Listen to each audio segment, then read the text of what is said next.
ಯೋಚಿಸಿ ಮತ್ತು ವರ್ತಿಸಿ.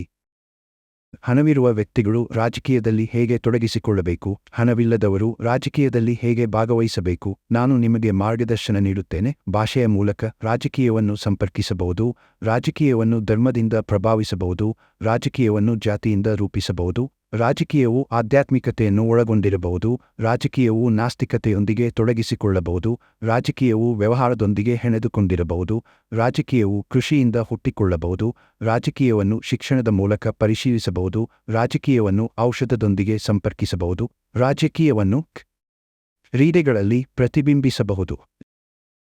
ರಾಜಕೀಯವು ವಿಜ್ಞಾನವನ್ನು ಒಳಗೊಂಡಿರಬಹುದು, ರಾಜಕೀಯವು ನೀರಿನ ಸಮಸ್ಯೆಗಳನ್ನು ಪರಿಹರಿಸಬಹುದು, ರಾಜಕೀಯವನ್ನು ಚಲನಚಿತ್ರಗಳಲ್ಲಿ ಪ್ರತಿನಿಧಿಸಬಹುದು.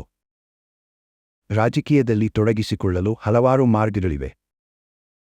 ರಾಜಕೀಯದಲ್ಲಿ ಒಂದಕ್ಕಿಂತ ಹೆಚ್ಚು ವ್ಯಕ್ತಿಗಳನ್ನು ಒಳಗೊಂಡಿರಬೇಕು ಎಂಬ ಒಂದು ಅಂಶವಿದೆ.